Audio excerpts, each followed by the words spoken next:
The James Bond franchise has given us a rich and diverse array of Bond girls over the years, each embodying a unique blend of style, strength, sexiness, and sophistication.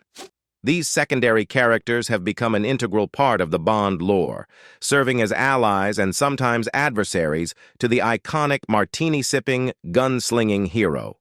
From Halle Berry's Jinx to Michelle Yeoh's Wai Lin, let's delve into the definitive ranking of some of the most iconic women in this historic franchise. Pussy Galore, Goldfinger. Honor. Blackman's portrayal of Pussy Galore in the James Bond film Goldfinger left an indelible mark on the franchise and the world of cinema. Galore was a character who defied conventions, making her a truly unique Bond girl in the annals of the 007 series. One of the first things that set Pussy Galore apart was her name, which was undoubtedly one of the most provocative and controversial in the Bond series. In an era where moral standards were more conservative, her moniker raised eyebrows and pushed boundaries, challenging societal norms and expectations. Beyond her name, what truly distinguished Pussy Galore was her character arc. She started off as an antagonist, working for the cunning and sinister Auric Goldfinger as his pilot. Galore was an integral part of Goldfinger's plan to execute Operation Grand Slam, a heist aimed at Fort Knox, the symbol of American wealth. As a trained martial arts master, she possessed the physical prowess and skills to go toe-to-toe with Bond, making their initial encounter quite intense. Galore was unapologetically capable of putting Bond in his place, setting her apart from the more submissive Bond girls of the time. When Bond and Galore first met, it was clear that she had little interest in his advances. In a scene that might be seen as problematic by today's standards, Bond persisted in trying to win her over, eventually using his charm and charisma to change her mind.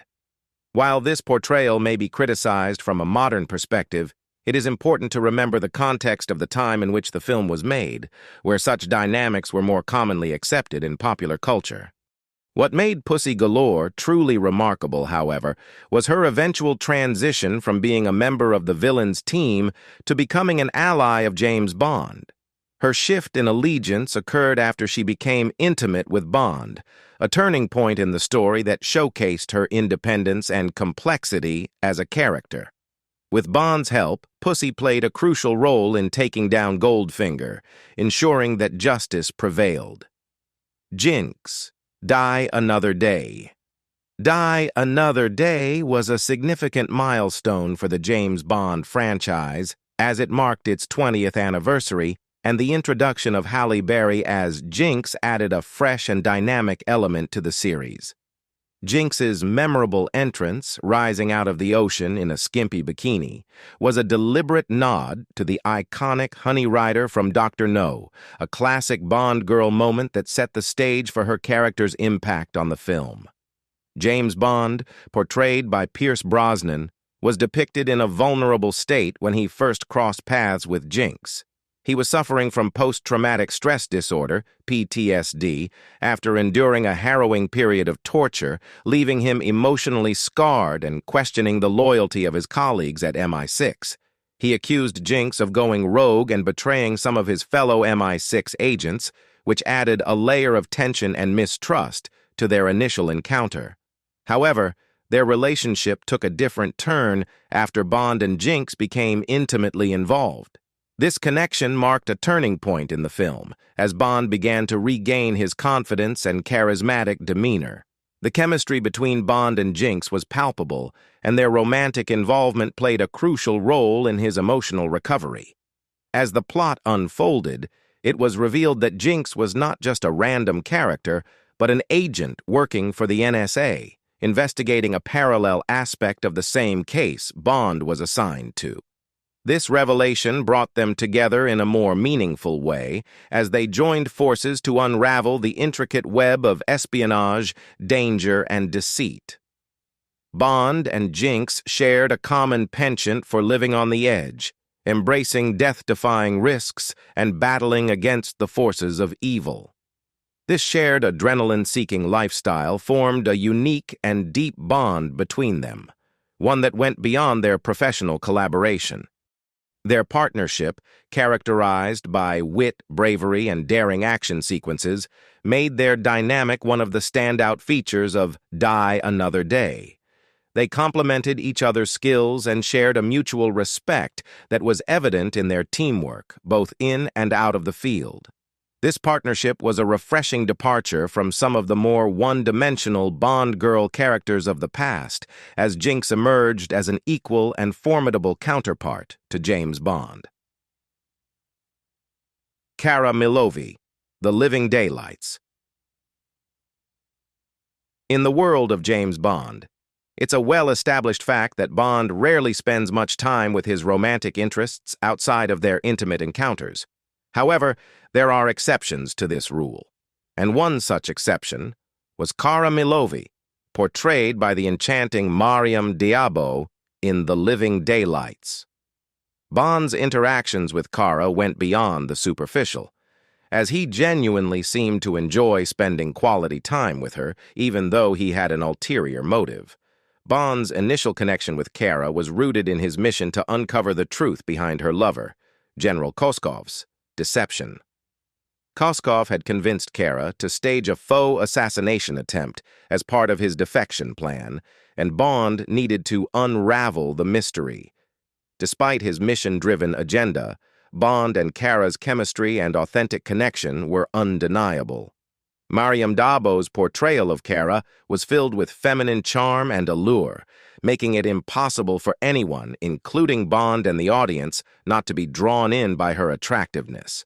Her character brought a sense of depth and authenticity to their relationship that set it apart from Bond's typical encounters.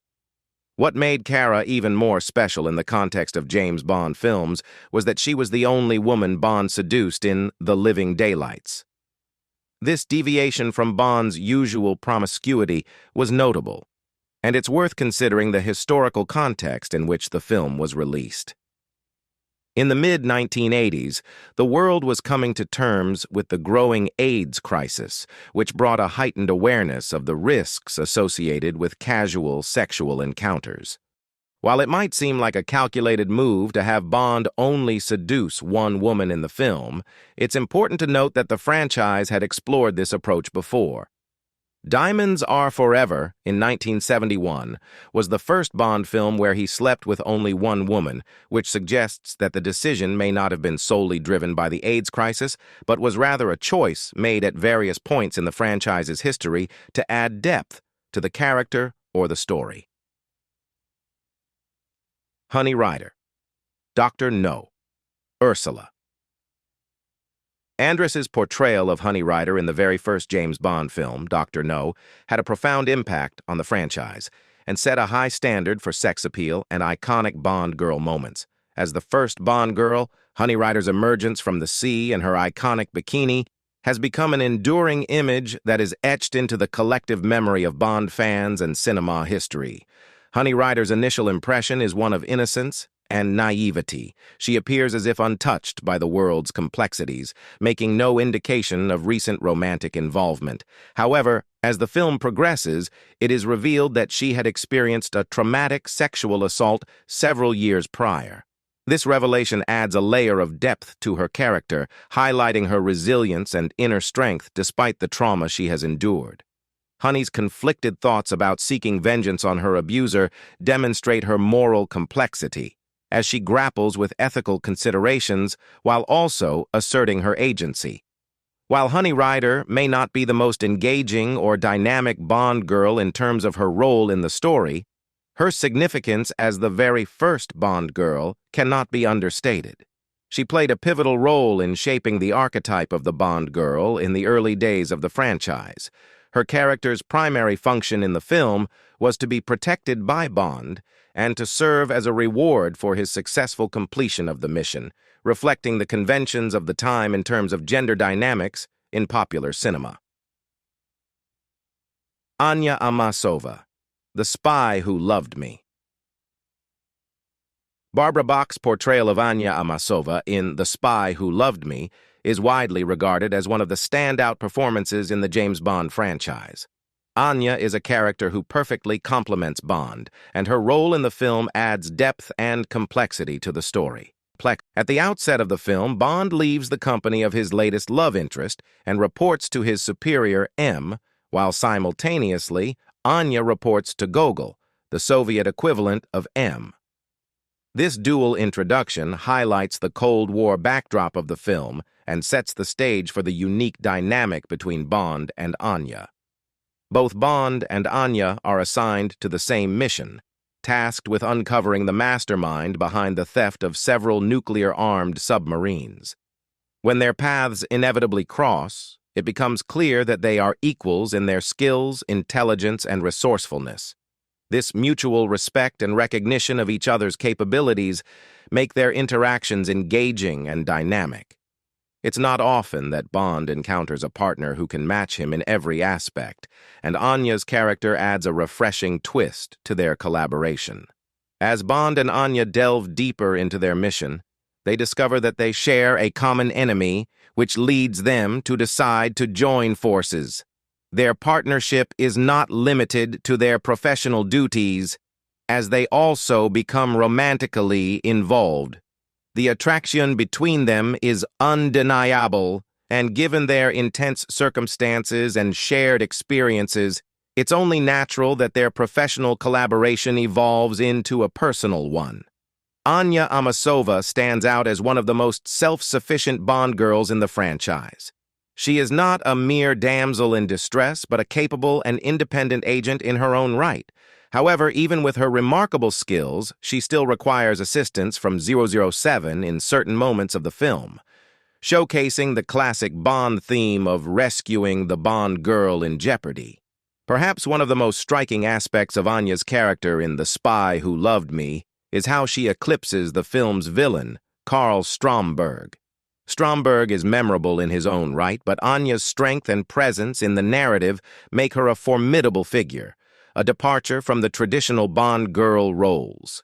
This shift in focus from the villain to the Bond-Anya partnership is a notable break from the franchise's usual formula and contributes to the film's enduring appeal. Tiffany Case. Diamonds Are Forever. Tiffany Case, brought to life by Jill St. John in the 1971 film Diamonds Are Forever, is a captivating and multifaceted Bond girl who defied traditional stereotypes. Her character was a departure from the more typical Bond girl roles, and Jill St. John's portrayal added depth and charisma to the character. Tiffany Case is introduced as a lively and fun-loving diamond smuggler, making her a unique and intriguing figure in the Bond universe. She exudes confidence and independence, characteristics that set her apart from some of Bond's other romantic interests. Tiffany's smart and sassy demeanor, coupled with her fearlessness in speaking her mind, make her a refreshing presence in the film. Her witty banter with Bond adds humor to the storyline and helps balance the otherwise serious and suspenseful tone of the movie. It's important to note that while Tiffany Case in the film is depicted as a vivacious and adventurous character, she had a more serious and darker persona in Ian Fleming's original novels. This alteration in her character for the film adaptation raised eyebrows among some fans and critics as it departed from the source material. However, Jill St. John's portrayal managed to capture the essence of Tiffany's charm and intelligence, making the change less distracting for the audience.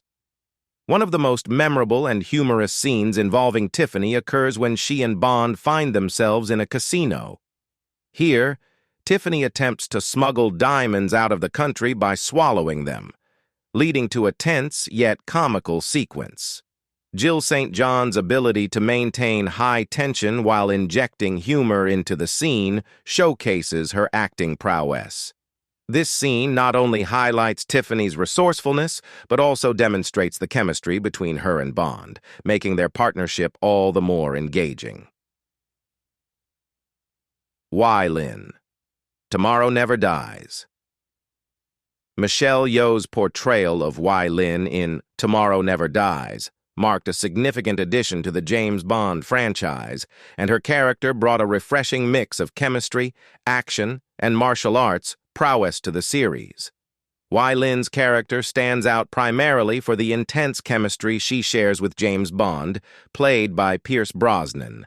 Their dynamic is a blend of mutual respect, wit, and attraction, making their partnership both captivating and believable.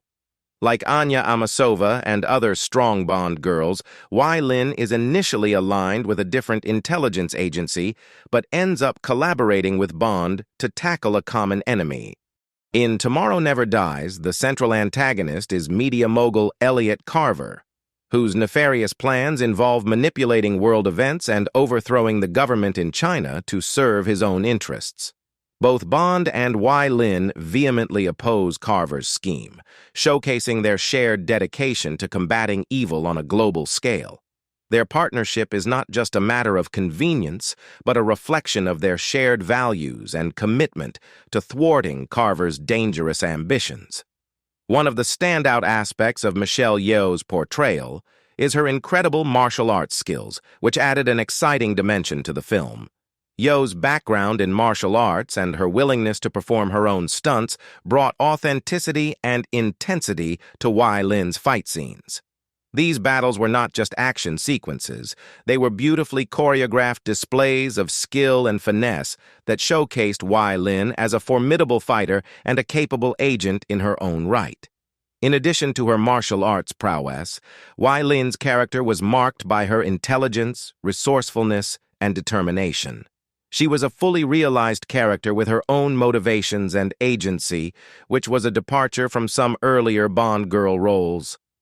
As with many Bond films, the chemistry between Bond and Wai Lin extended beyond the battlefield, leading to a passionate encounter in the bedroom. Their compatibility in both action and romance added depth to their relationship, making it a memorable aspect of the film. Tracy Draco, on Her Majesty's Secret Service. Diana Rigg's portrayal of Tracy.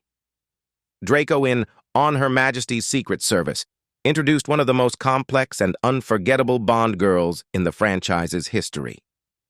Tracy's character underwent a remarkable transformation throughout the film, making her a pivotal figure in James Bond's life. When Bond first encounters Tracy, she is in a state of despair, on the brink of suicide following the tragic loss of her only child. Her father, Marc-Ange Draco, believes that Bond can save her from her self-destructive tendencies and seeks his help. At this point, Bond is still characterized by his independence and reluctance to be tied down by emotional attachments. He resists getting involved, seeing it as an interference with his usual solitary lifestyle. However, as the film unfolds, Bond's interactions with Tracy lead to a significant change in his character. He begins to rely on her not only for emotional support, but also as a partner in his mission to thwart Blofeld's evil plans. Tracy's intelligence, strength, and resilience become evident as she plays a crucial role in helping Bond navigate the dangerous world of espionage.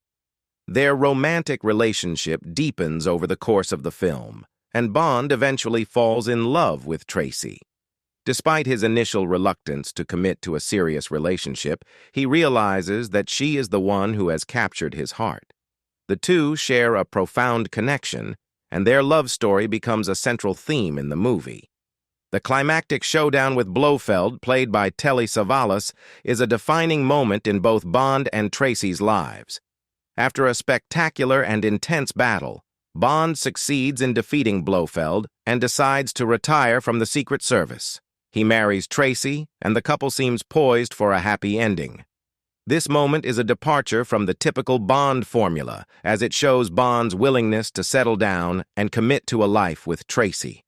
However, the film takes a tragic turn in its final scene, throwing a heartbreaking curveball at the audience.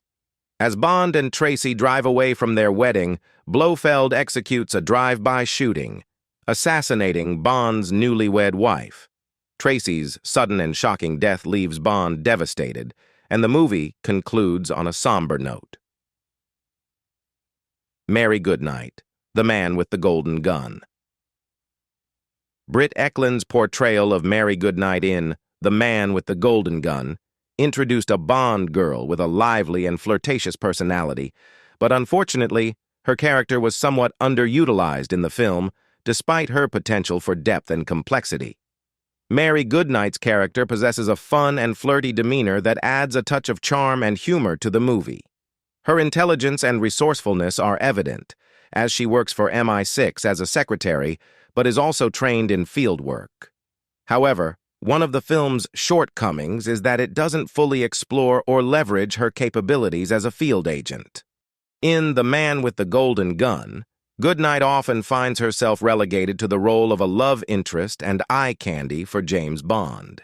Her potential as a dynamic and capable character is largely untapped, and her skills are largely underutilized in the narrative.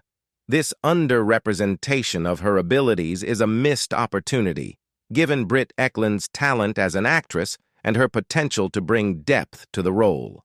Despite her somewhat one-dimensional portrayal, Mary Goodnight remains a memorable Bond girl due to her vivacious personality and her interactions with Bond. Her presence provides moments of comedic relief and adds a lighthearted tone to the film.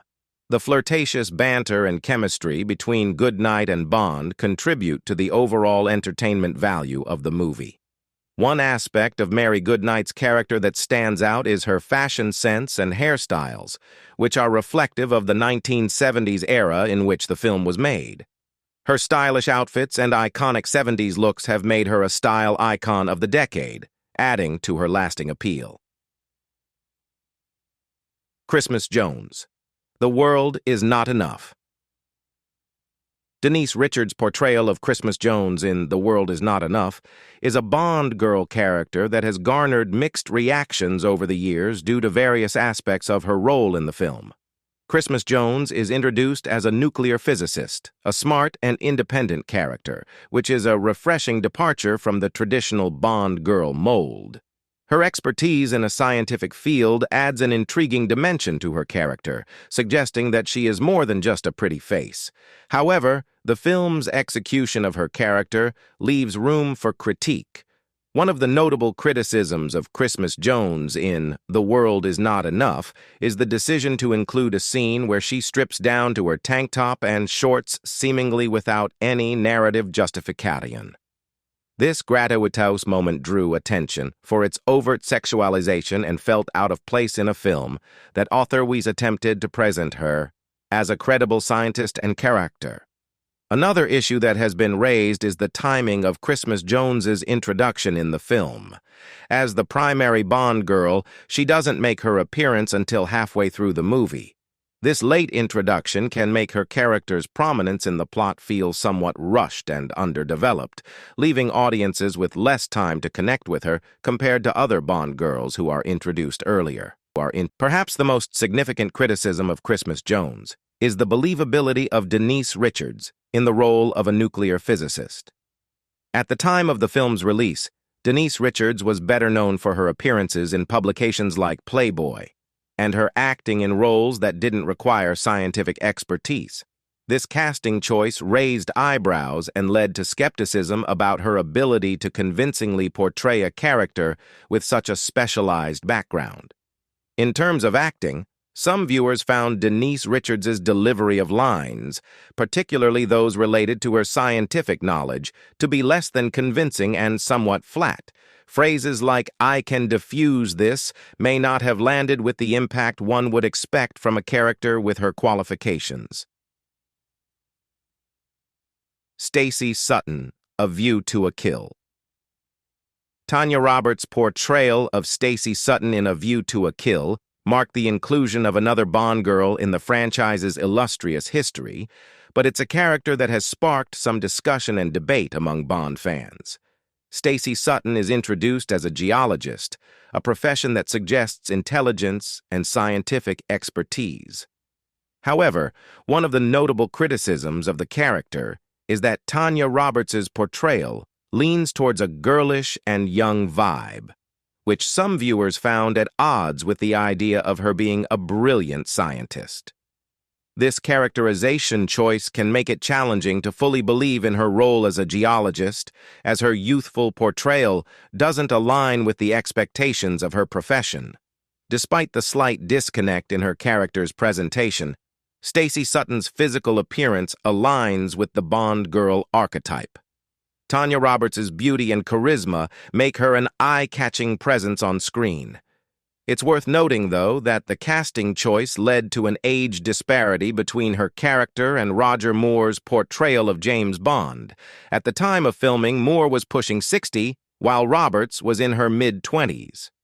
This age gap has led some to view the Bond-Stacy relationship through a somewhat uncomfortable lens in retrospect, given the significant age difference between the two. However, such age discrepancies have been a recurring element in the Bond franchise, and Bond's romantic pursuits often involve significant age gaps, reflecting a certain aspect of the character's persona. Throughout A View to a Kill, Stacy and Bond find themselves entangled in a series of action-packed adventures. The film features an epic car chase and a memorable showdown on top of the Golden Gate Bridge, which adds excitement and spectacle to the story. Stacy is not a passive character in these sequences, but actively participates in the action and holds her own alongside Bond. In fact, Stacy Sutton's character manages to save Bond's life at one point in the film, showcasing her resourcefulness and ability to contribute to the mission. This demonstrates that she is not just a damsel in distress, but a character capable of making a meaningful impact on the plot. What do you think about these Bond girls? Leave us your comments in the section below. We hope you have found this helpful video. Don't forget to leave a like, share, and subscribe to the channel if you like it. Thank you for watching this, and see you in the next videos. Goodbye.